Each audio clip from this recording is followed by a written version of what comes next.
demon, face the vengeance of the Moon Knight.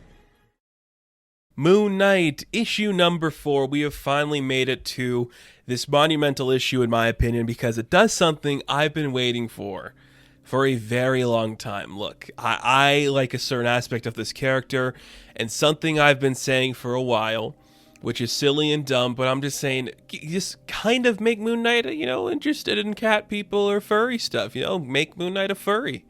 I think it's a funny concept. The character could just be his thing, His god's a bird. A lover is a cat. It just happens, It's silly, but I like it. So, Tigra's back. We'll get to that in a bit here because I thought it would open up with Greer returning to the world of Marc Spector, but it doesn't. It opens up with a sarcophagus, and suddenly, his phone goes off and he comes out like he was sleeping in it, and I'm like, what are you doing? That's weird. You're being a crazy son of a gun. I'm like, it's fun, it's cool. It's interesting, it's bizarre. I love it. So he emerges from his tomb to answer his phone, and then we cut to him in his therapist session. His doctor asks, "Why are you wearing the mask?" And he's like, "Well, your field of specialty is superhuman menacide. So you tell me, don't most of your patients wear a mask?" But she's like, "Yeah, they do, but for some reason, I feel like you have a certain reason why you wear it." And he kind of goes into a contemplative state, and he's like, well, when I wear the mask, I'm not Marc Spector, I'm not even talking about, my DID. I mean, Marc Spector is nothing, No one needs Marc Spector, but the Fist of Khonshu people need him. He's a symbol. A dead man brought back in the pursuit of justice. My face mask is the face of Khonshu. It's part of my vestment, same as my costume. A suit or a shroud, they're both things dead people wear.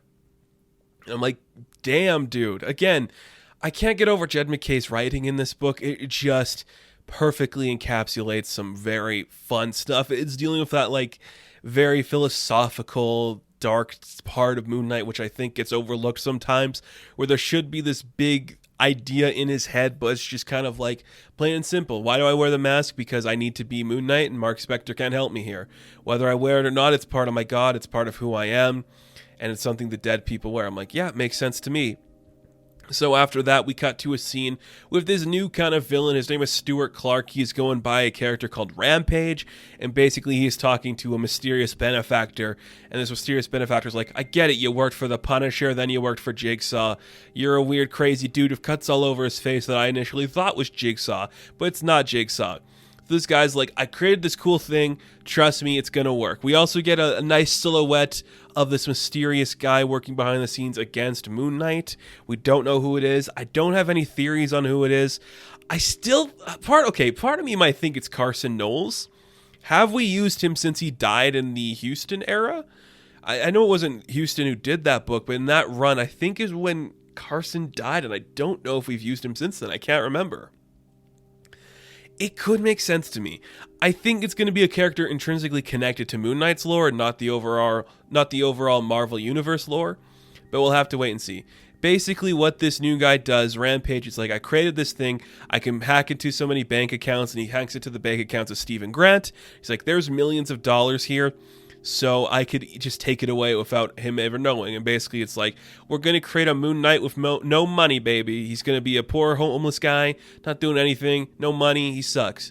Just like what's happening in Batman right now, which that comparison will come up again. Just you wait. There's going to be another comparison to the Batman stuff again, because it pretty much happens in the next page where, Reese and Marc are just talking, and he's like, I'm just going to wait to see what happens. Whoever this mysterious guy that wants to kill me is, I'm just going to wait for him to make the next stance.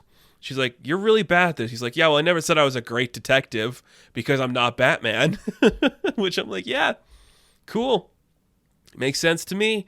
I love that stuff. But as they're having that conversation, in walks Greer Nelson, Tigra. Now, a while back, a couple years ago actually, I did a video before Moon Knight got a relaunch in his book, and I was like, if I was given the opportunity and I could bring Moon Knight back into prominence, one of my dream titles would be a team-up series called Moon Knight and Tigra, because I think there's just something really fun about this pairing, and this book exemplifies that perfectly.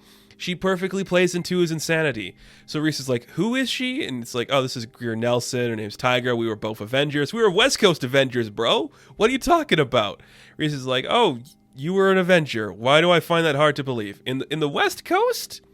And she's like, yeah, dude, it was great. And she's just like making fun.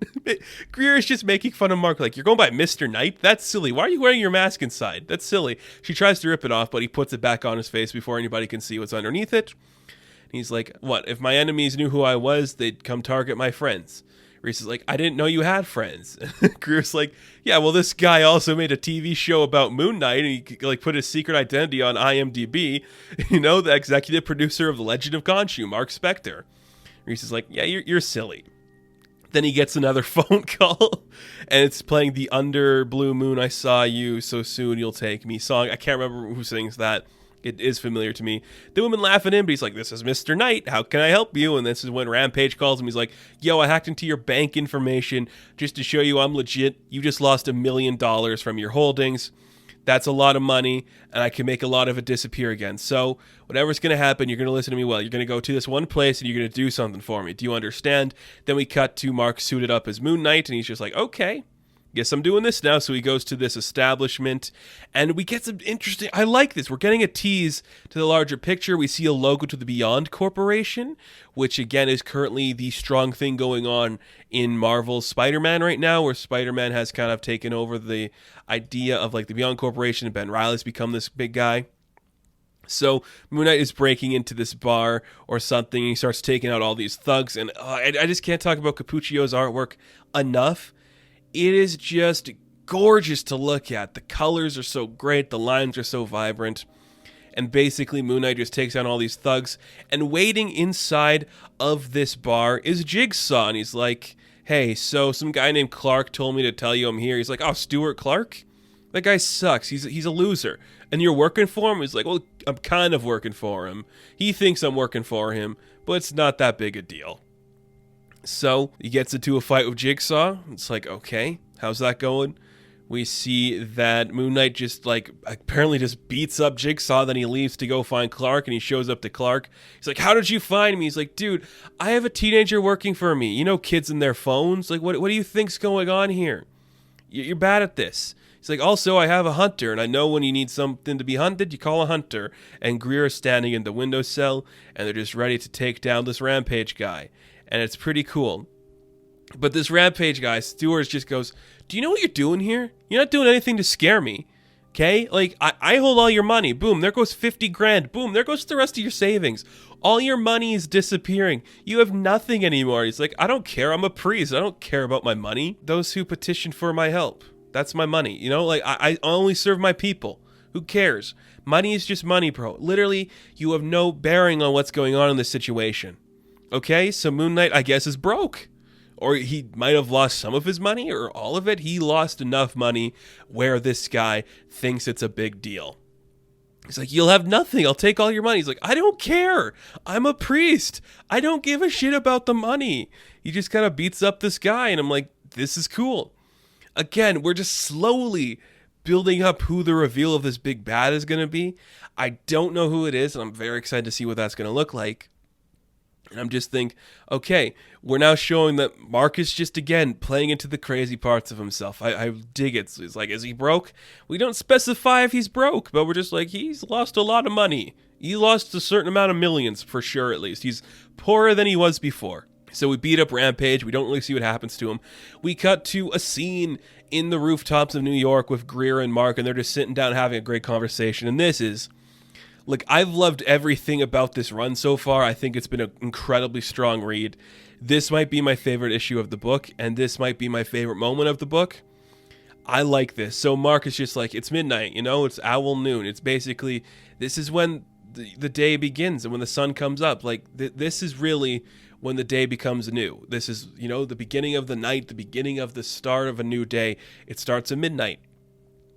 And Greer's like, what's going on with you? This isn't how you acted when we met in the 80s. You were different.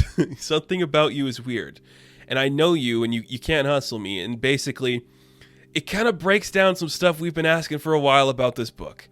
It's basically Marc just goes into her like, a lot of stuff has happened to me. I've made a lot of bad choices. I've hurt a lot of people. More ways than one, I have made so many bad things, because they haven't seen each other in a while, like a full-on meeting where it's just them having a quiet moment. These two characters have not had that in a very long time. So essentially, Marc is breaking down the past couple years of bullshit with Moon Knight. He's like, I was carving moons into criminals' faces. I was taking their faces off, I thought I was helping my god, and then I helped him take over the world. And then I betrayed the Avengers, and then I did all this bad stuff. And then I found out I had a daughter. And then, after the Age of Khonshu, when, I helped my god beat the Avengers and take over the world, her mother took her away. They left the country, told me to never come after them, said I was dangerous. I mean, I've been waiting to see when Marlene's going to pop up, because that's his lowest lane. I like Greer with him. I think it's a stronger pairing, but I think Marlene is signifies an important part of the Marc Spector story, and to ignore that is cruel. And the fact that I respect Jed for being like, no, he doesn't need her. I respect that. I think I'd have her in the book. I respect his desire to be like, no, he has literally burned every bridge he has made. There's no Frenchie, there's no Crawley, there's no Marlene, there is no Beatrice, there is none of them. None of them are here for him right now. He has burned those bridges. He has left them all in the dark in every situation. Marc Spector has officially burned down every relationship he had for the past 40 years of Moon Knight. He has ruined those friendships, those relationships, and he can't see his daughter anymore. And then we cut to a great scene. I shouldn't say we cut to. We get a great scene where Marc is just like, all night people have been asking me why I wear this mask. And the reason I wear it is just because I don't want people to see what I look like. It's so I don't have to look myself in the face. And we see a broken and bruised Marc Spector, stitches all around him, a black eye, a cut lip. I love this scene. I think this just signifies so much understanding of Marc Spector. I'm going to say, this is kind of like Zdarsky's Daredevil, where it's just kind of a different type of deconstruction of the Marc Spector character, where it's like we're taking all the elements that work, the violence, the darkness, the religion, the bright colors, and we're just being like, yeah, I don't like who I am, I don't like how I look, and I'm broken and beaten because of it. And she just comforts him, and he's just like, this is a lot to deal with, and you wonder why people don't want to hang out with me. The only person I have who kind of likes me is a teenage vampire. She's like, oh, don't worry, Marc, I'll hang out with you. And then she's just like, my kid's off on a dimensional field trip with his cat people crash group, and so I need Sun to occupy my time. And I'm like, oh right, Tigra had a kid, I forgot. Man, could you imagine the Tigra and Moon Knight kid team up? That would be cool. Somebody has to do that, right? Somebody has to do that, please. That'd be sick. So basically, they just sit there, wait until the sun comes up, until the day earns the sun. And I'm just like, oh, this is great. This is really strong Moon Knight stuff. This is why I gave it to Jed McKay. He really just said, nah, I know what to do. Villain of the Weeks all week around, introducing lore that you know from the character that is easy to get into where people don't know. Remember when he was cutting off faces and he worked against the Avengers and he had a daughter? Well, now he hates himself for every action he made. There's the perfect amount of self-loathing in this Marc Spector that makes it all the worthwhile. There's a certain amount of compassion that he shows to Greer that I really love. There's a certain amount of just craziness where he's like, yeah, take all my money. Yeah, I don't care. What are you going to do? I'm a priest. I don't give a shit about the money. I'm helping my people. Leave me alone about this. I think that's cool. We're taking a larger step into the Marvel Universe. We've mentioned Punisher this issue. We've seen Jigsaw. We saw the Beyond Corporation. I know further down the line we're going to be exploring more stuff with characters in the Marvel Universe. I have no doubt about that. But I really, really, really like how strong this issue was.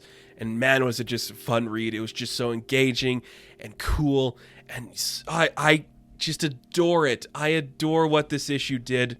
Those last 3 pages are just heartbreaking, and this is probably the best Moon Knight has been in a very long time. I just love the end of this book, and I don't think it's going to happen, but I hope Greer sticks around for a couple issues and we have her and Moon Knight hanging out a bit. That could be kind of fun. But if she goes away, I understand. I just like having her nearby. I think it's cool. So, Jed McKay, thank you, my dude, for putting Tigra and Moon Knight in a scene together. It's literally been something I was waiting for a long time, and now that it's happened, it's cool. I just think this book is so strong. And that is why Moon Knight number 4 is going to get a 10 out of 10. Now, thank you guys for watching this review. Be sure to like and subscribe to the channel. As always, you can check me out on Instagram, TikTok, and Twitter. And I will catch you in the next one. Have fun. Stay safe. Good luck.